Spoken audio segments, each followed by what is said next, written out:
Alright, welcome back guys. Today we're going to be doing a hopefully short review video over this flashlight right here. I always say hopefully we're going to be doing a shorter review and it ends up being 20-25 minutes because I talk forever, so sorry about that if it ends up running long. I'll try to make it shorter. But we're going to be doing a review on this specific flashlight. This was sent to me by KTactical. In case you aren't familiar with them, they also sent me out this 3X magnifier a while back that I did a review on, so if you're interested in a very budget-friendly 3X magnifier that's very compact compared to a lot of other magnifiers on the market, check out that video. But they sent me this light, and I was pretty excited to see it because I'm always on the lookout for affordable lights that give either the same or similar performance as the higher-end counterparts. And obviously, you know, whenever you pay less money for something, generally you're not going to get as good of a product, but one of the things I try to do in this channel is to test cheaper, more budget-friendly options that are more affordable to just your average person, because not everybody can just go out and buy a $400 flashlight to put on their gun. That's not feasible for, you know, the majority of people, because that's one of, you know, 20 different things you need to have on your rifle, and at the end of the day, not everyone can afford that. So I appreciate companies like this that come out with options that give a lot of the same capabilities as their more expensive counterparts, but they come at a much more affordable price. And price-wise, I believe this comes right around, it's somewhere around $70. I'll put a link down below so you can see if you are interested in it or not, but I'll put that down below. Here are the details on this light specifically. 500 lumens, and I've tested it out with a bunch of other flashlights, and it is very close to 500 lumens. Maybe a smidgen under there, but the candela that it has is high enough where it well makes up for it. The battery, it takes one CR123, it's not included. Comes with a rail-mounted pressure pad, which is right here, and it's a nice one that comes with it. It's not a cheap one. And it also comes with a rear tail switch for this light. So one thing you'll notice, and I'll cover this right now, here is the tail cap that comes on the end, and as you notice, it is a Surefire pattern plug, and it does come with this little O-ring that fits around there and then, you know, fills in the plug, but I never use these things. They just get in the way, so I just take it off. But this comes with it, yeah, in the price, so that's good. And then it comes with this tape switch here, which is nice because it has a momentary pad, and if you look on the bottom, it has little slots right there that actually lock into the Picatinny rail, so it has them on both ends. So you could still, you know, zip tie or rubber band this, and it has a little slot right there where you could do that. This to the rail if you so choose. But it, for me, on that Tavor, stood in its place just fine, never came off or anything, even without zip ties or rubber bands, so that was nice. I'm going to have to shoot offhand. Never done this with the Tavor, although this actually might feel better. How does this feel better? Get ready to get hit in the arm with the brass. Apparently. Wow, okay. Apparently I need to shoot the Tavor left-handed.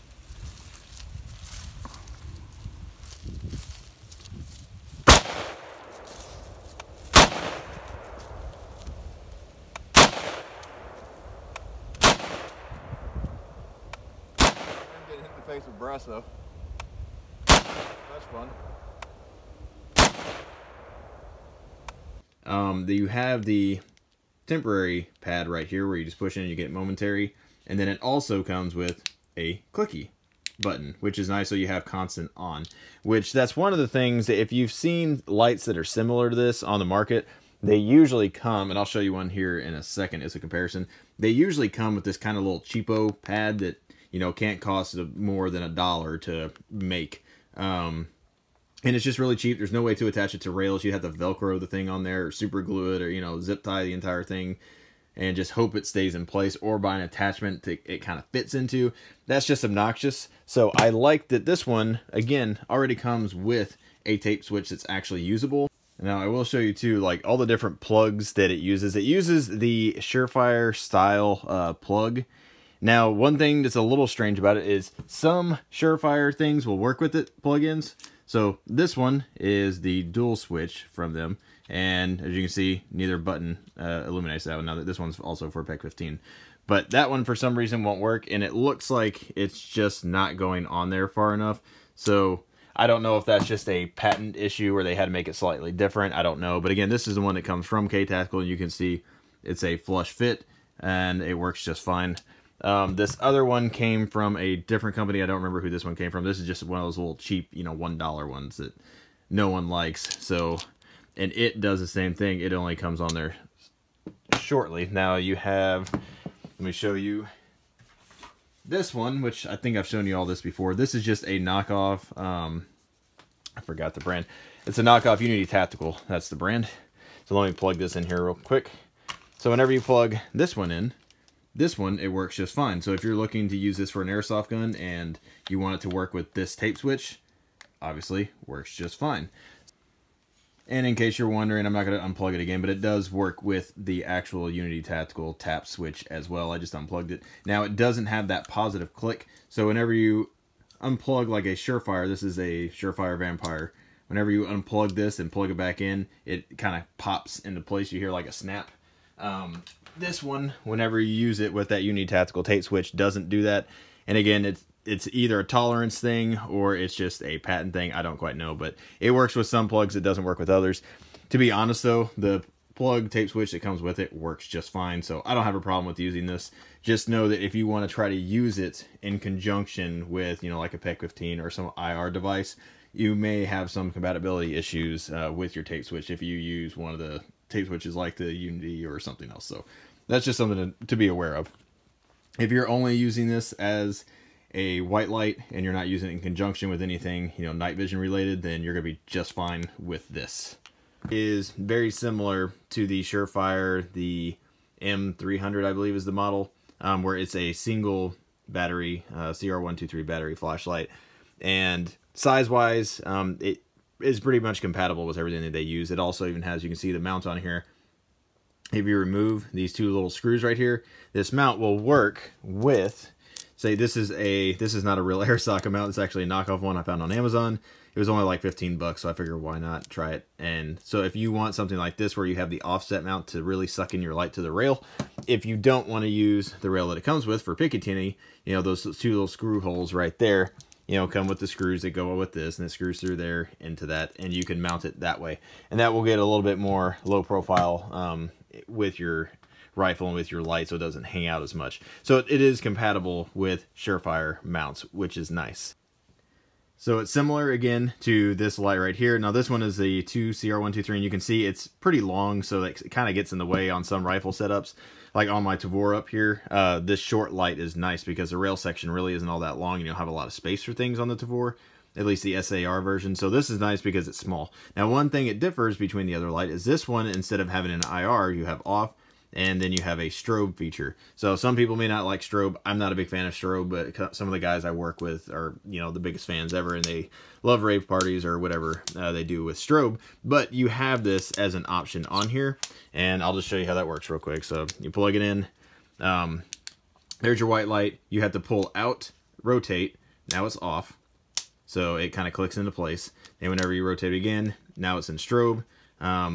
The strobe is a little bit slow. Sorry if I just gave you all seizures, but the strobe is a little slower than most flashlights, or the pulsing, I guess, is a little bit slower than some other flashlights I've seen. So that may be an advantage, maybe a disadvantage. I don't know. It's up to you to decide. And I will say one nice thing that this flashlight has going for it, considering it's a one battery, 1CR123 battery flashlight, is the candela on this thing is actually really good.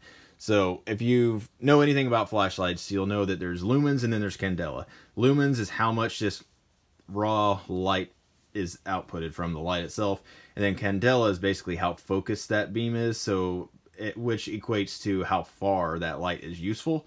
And this little light, being what it is very comparable to lights that are twice as bright lumen wise, but it's able to keep up with them because the candela is better, because the focus is better. Also, I'll show you a test here. I actually cracked the lens on there. We'll talk about that here a little bit as well. But anyways, so without further ado, we'll show you that light footage. This is the first light. This is the Surefire Vampire knockoff that I got. So I don't remember exactly the lumens that this one claims. I want to say it's 400, something like that. As you can see, I'm probably about 25, 30 yards away from the shed and the fence line back there. Grow Stream by Streamlight. As you can see, it's more of a flood. It reaches the shed. I don't know how well this comes across in the video, but I can see the shed pretty well, and it illuminates the wood line, but I can't see past the trees. And this will give you a good comparison of what this stuff looks like. Again, this is the Enforce, and it's around 700 lumens. All right, here is the KTactical. You can see it has a very good, especially for the size this light is, it has a very good, if it'll focus, come on. It has a very good hotspot, as you can tell, especially for the size. And this is just a 1 CR123 battery, so just remember that. I can see into the wood line very well. It's very similar to the other Surefire knockoff, the Vampire, that I have. And again, I'll show you those here side by side. Here is the Surefire Vampire knockoff, and here is, on the right, the KTactical. So you can see both of them. They are, honestly, to my naked eye, I would say they're nearly identical. The 2 battery one, the Vampire knockoff, might be a smidgen brighter, but honestly, it's just a slightly different color. If you were to show these side by side, I really can't tell a difference. The KTactical is just a smidgen less bright. So, and for the size comparison, that's pretty substantial. Again, the one on the right is KTactical. Here's the KTactical on the right. Here's the Enforce on the left. The Enforce definitely gives more flood on the left. I don't know if you can tell over here. The KTactical gives a decent, probably about the same amount of flood, honestly, but the flood's not nearly as bright. But the Enforce does not have the throw that the KTactical has. The KTactical has just a little bit more candela, and again, it's probably somewhere around half the lumen output, or a little bit over half. But side by side, they look almost identical. Now that you've seen the light footage and comparison and everything, that'll give you a pretty good idea of how bright this light is. It's actually very, very bright. I'm impressed with it for how small it is. So the next thing I want to show you all is kind of a durability test. So I'm going to show you me footage of dropping this thing on concrete, as well as throwing it against a tree because I was trying to break it and I couldn't. So that's a testament to it. As well as I'm going to submerge it in water and actually take off the lens and all the waterproofing and completely submerge it in water so you can see what it does. And hint, in case you've already noticed, it's still working right now, which means it passed all those things. But I want to show you that just to show I'm not, a shill and just telling you this is the greatest thing since sliced bread when it's, if it's actually garbage, which it's not. So that's just so you can take my test words for it and not me. Right there, as you can see, those are concrete little foot paving stones that my entire patio is made out of. So I'm going to drop it on those from shoulder height a few times so you can see, so we can see how durable this thing is.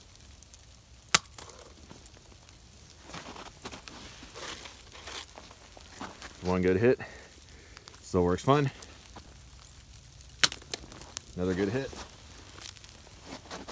still works fine. Let's drop it on the tail cap, see what that does from shoulder height. It's a good solid hit, still works fine. Let's drop it on the bezel, see what that does. Gotta hit the snow a little bit there, still works though. Let me do that again. Again, shoulder height, a solid hit. Still works just fine. Drop it one more time. Still works. I lied. Let's do it again. Good solid hits and still works just fine. I don't think you'll have any problems with durability with this. It feels like a very solid light. Light works. I'm going to leave it on. I'm going to throw it at that tree just for kicks and giggles. And as you can see, it's still on over there. All right, still working. Let's throw it at the tree again. That's a good solid hit. Still works. It's hitting the ground pretty hard enough where it's filling with that sleet snow. So I'm gonna throw it one more time, turn it on, see what it does. All right, I think I was able to crack the lens. I don't know if you can tell right there. The lens has kind of bubbled. So I'm going to throw it one more time, and that's from impacting the snow over and over again. It looks like I'll kind of take it apart after I get all the snow off here, and we'll see here in a second. But it is still working. Throw it one more time. That was a good solid hit. All right, and after that last throw, still working just fine. So we'll take it aside, take a look at it, see what kind of damage there was done. I fully anticipate this thing being rainproof. It's not, they don't have it marked as any sort of waterproofing, but the gaskets, and the inside is completely dry right now. I'll show you real quick. So there are gaskets, you can see, it'll focus. The rubber gasket right here on the tail cap. So that part, obviously, is waterproof, and the bottom, or the bezel right here, you can see there's no water anywhere on the inside. There is a little bit of grease. Maybe you can see the shininess around the edges. That's from, there's grease on the threading, and there's grease on this gasket right here, which maybe you'll be able to see it. Yeah, you can see it right there. There's another gasket right there. So it has gaskets to protect the battery compartment. It also, and I'll show you this here as well, it has a gasket where the lens is. You can see I chipped the lens right there. I don't know if that happened when, I know it happened when I threw it against a tree. But this thing was packed with sleet and ice, so it completely full. So it may have broken whenever it hit the tree itself, or it may have, you know, hit ice and that's what cracked it. I don't know when it broke. Probably should have looked at it each time, but it didn't. But just so you know, the lens there is actually made of glass, as you can tell. Still works just fine. If you know that little crack is there, then you'll see it in the beam pattern. But if you weren't looking for it, you didn't know it was there, you wouldn't notice it. It's very minimal, so that's a plus for that. But there is, because I was curious, because this thing will come up and move down, so I was wondering, you know, how waterproof that would be. And if you look down in there, if it'll focus, whenever you pull up, you can see that changes. So the entire lens is moving away from the LED. So I wasn't sure how waterproof that aspect itself was. So if you look down inside here, I don't know if you'll be able to see this or not. Hopefully you can. I don't know if you can see that piece of rubber. I can see it with my naked eye. There's a little rubber gasket right there at the top of the glass.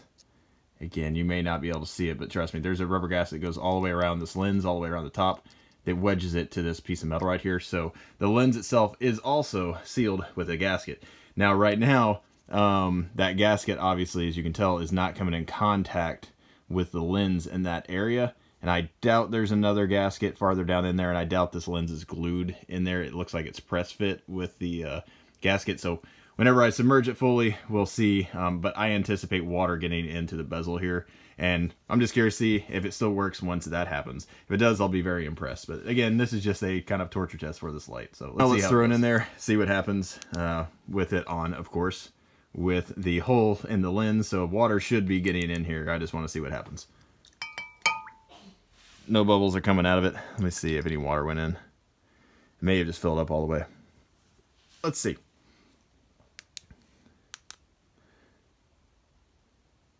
I don't see any water in there. Still working, obviously. It's been in here about 30, 45 minutes, somewhere in that range. So not a super long time, but long enough for water to seep in places if it's going to. So again, let's open up this end. And 0 water on the inside. All right, so that gasket worked just fine. Okay, I feel water coming out. Water must have gotten that bezel. All right, so it's dripping. Let me check the other gasket.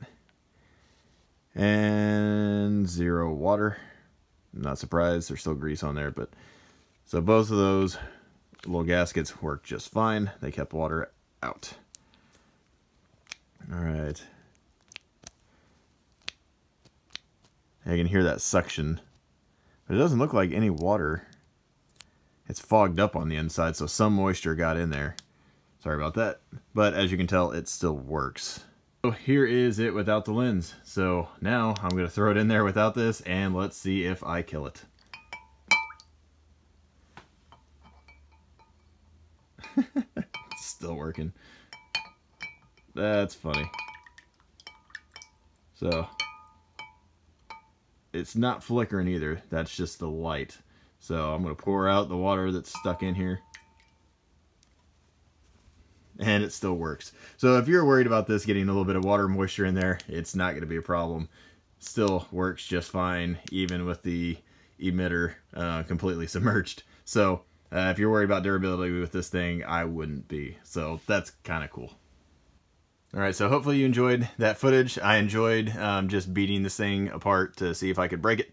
As you can see, I'll kind of show you the close-ups of all the damage that I did to it. So you can see on the rim right there. I mean, it crushed in some of the aluminum. I messed up the mount, you know, in place. It was basically just scuffing. It was actually on this tail cap that I messed it up. So, and just so you know, this part right here did not leak. I actually took out this, and this rubber piece right here is actually a gasket that you can unscrew with those two little pieces right there.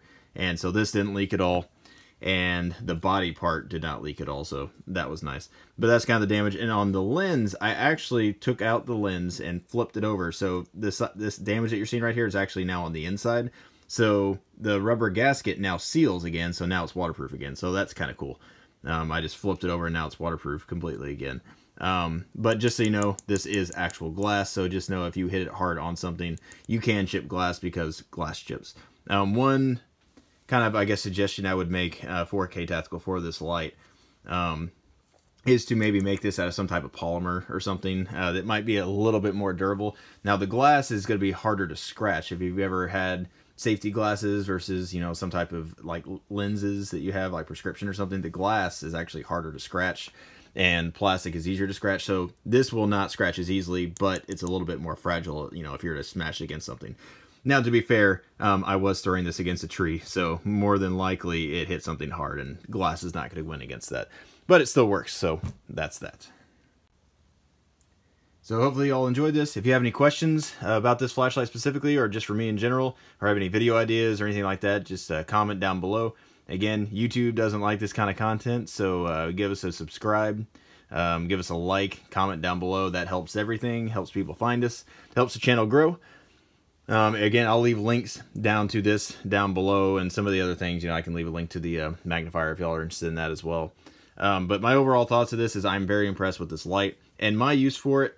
I think it would be a great training tool. Say if you already own like a Surefire similar to this in this size, like this would be a good option to put on a training rifle, or to use this during, say, simunition training, or if you use an airsoft gun for force on force or anything like that.